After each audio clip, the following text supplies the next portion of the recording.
एक बहुत प्रिय प्रसंग है मेरा। स्वामी श्री हरिदास जी महाराज जब वृंदावन में विराजते थे, बिहारी जी प्रकट हुए कुछ महीने हुए थे बिहारी जी को। अब तो कितने 500 वर्ष हो गए, 500 वर्ष के आसपास हो गए बिहारी जी। अभी बिहार पंचमी गई है। श्री कुंज बिहारी प्रकट हुए, निधिवन में विराजते थे, तो महाराज धीरे धीरे दसों दिशाओं में हवा की तरह बात फैल गई कि श्री वृंदावन में स्वामी श्री हरिदास जी के प्रभाव से और उनके भजन के प्रताप से ठाकुर जी स्वयं प्रकट हुए हैं। बड़े सुंदर ठाकुर जी हैं। सब दर्शन करने के लिए आते थे। लाहौर के एक सेठ को पता चला कि श्रीधाम वृंदावन में कुंज बिहारी प्रकट हुए हैं। कुंज बिहारी को अर्पित करने के लिए उस सेठ ने खस का इत्र मंगवाया। हमारे बिहारी जी को इत्र की सेवा बड़ी प्रिय है। और अभी गर्मियों के समय में तो चोबा, खस जो बनता है ना, उसका जो गाढ़ापन होता है उसको चोबा कहते हैं। वो बिल्कुल ऐसा तार जैसा होता है, वो लगाते हैं बिहारी जी। माथे पे लगाएंगे, ठोड़ी पे लगाएंगे, अंग पे तो खूब मालिश करवाते हैं बिहारी जी इत्र की।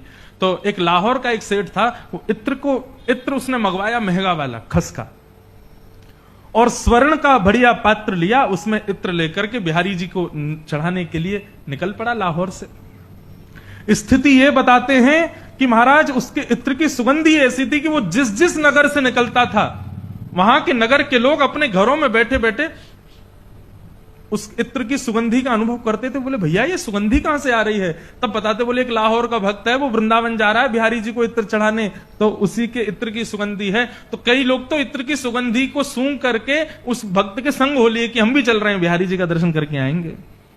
और देखते ही देखते महाराज हजारों भक्तों की टोली वृंदावन पहुंची। परंतु उस भक्त के भीतर में थोड़ा सा मान आ गया कि मैं बहुत बड़ा इत्र लेके आया हूं, सोने के पात्र में लेके आया हूं, महंगा वाला इत्र है, वृंदावन के लोग सब लोग प्रसन्न हो जाएंगे। भाई ऐसी वस्तु ठाकुर जी को किसी ने नहीं अर्पित की जैसी ये लेके आया है। जैसे निधिवन राज में उसने प्रवेश किया, ठाकुर जी राजभोग अरोग रहे थे, कपाट लगे हुए थे। सब रसिकाचार्यों ने कहा भैया अभी तो ठाकुर जी को भोग लग रहा है, अभी समय लगेगा दर्शन में, तुम एक काम करो, तब तक क्या करोगे? तो यमुना जी पे स्वामी श्री हरिदास जी महाराज अपनी मानसी सेवा में बैठे हैं, तुम वहां जाके स्वामी जी को प्रणाम कराओ। उसको पता नहीं था मानसी सेवा किसे कहते हैं। स्वामी श्री हरिदास जी महाराज मानसी में बैठे थे। आज भी मैंने अपने नेत्रों से इस भरी सर्दी में भी वृंदावन के संतों को पसीने में लथपथ देखा मानसी सेवा में। वो किसी स्थिति में होते हैं, उनका देह वहां होता है लेकिन चित्त वहां नहीं होता। जैसे ही वो भक्त पहुंचा तो स्वामी श्री हरिदास जी महाराज बैठे थे मानसी सेवा में, कभी हिल रहे हैं, कभी मुस्कुरा रहे हैं, कभी कोई भाव मन में, अंदर ही अंदर कुछ कुंज की लीला चल रही है। उसको थोड़े अपने इत्र का मान था, उसने स्वामी जी को प्रणाम किया और थोड़ा समीप ना इत्र रख दिया और इत्र का ढक्कन और खोल दिया ऊपर से कि सुगंधी आ जाए तो इस स्वामी जी के नेत्र खुलेंगे, तो ये पूछेंगे भैया सुगंधी कहां से आई, तो मैं बताऊंगा मैं लेके आया हूं। और स्वामी श्री हरिदास जी महाराज थोड़ी देर तो चिंतन करते रहे और थोड़ी देर में ही ना जाने क्या हुआ, ऐसे रेत को आसपास अपने खोजने लगे, कुछ खोदने लगे। तभी वो इत्र के पात्र पर उनका हाथ पड़ा, उन्होंने उठाया, उठा करके सीधा उसको यमुना जी में फेंक दिया। पूरे इत्र को स्वर्ण के पात्र के सहित फेंक दिया। वो भक्त तो देखता रह गया, इतना महंगा इत्र इतने महंगे पात्र में लेकर के आया मैं, और अभी ठाकुर जी को चढ़ा भी नहीं था और ये बाबा ने फेंक दिया। एक बार भी ये विचार नहीं किया कितना महंगा है, क्या है ये कैसी स्थिति है भैया। वो स्वामी श्री हरिदास जी को पकड़ने के लिए, कुछ पूछने के लिए जाने लगा तो वैष्णवों ने रोक दिया, बोले अभी स्पर्श मत करना, स्वामी जी मानसी में। अब उसको क्या पता मानसी क्या होती है। वो तो मन ही मन सोचने लगा मैं बहुत बड़ी गलती हो गई मुझसे, बहुत बड़ा अपराध हो गया, इतने रुपया तो अपने घर में खर्च कर देता मैं, और ये कौन से बिहारी जी आ गए हैं, इनके लिए इतना महंगा इत्र लाया और ये मैं उनको अर्पित भी नहीं कर पाया, ये बाबा ने पूरा फेंक दिया यमुना जी में। मन ही मन सोच रहा था अभी चला जाऊंगा वापस और जीवन में कभी वृंदावन नहीं आऊंगा।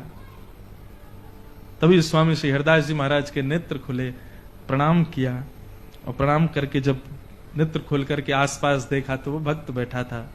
उसने प्रणाम किया। स्वामी जी बोले बिहारी जी का दर्शन किया तुमने? नहीं अभी राजभोग पा रहे हैं, जाओ जल्दी जाओ, ठाकुर जी के दर्शन खुल गए, दर्शन करके आओ। भक्त बोला अब इत्र तो गया नहीं ठाकुर जी को, इनसे क्या पूछूं मैं, इतने भक्त खड़े हैं, उनके इतने सेवक खड़े हैं, इनके सामने क्या बोलूं, बिहारी जी को दर्शन करके वहीं से ही निकल जाऊंगा, आऊंगा ही नहीं लौट के। जैसे ही निधिवन राज में प्रवेश किया, निधिवन के प्रत्येक लता गुल्म पर वो इत्र छिड़का हुआ था।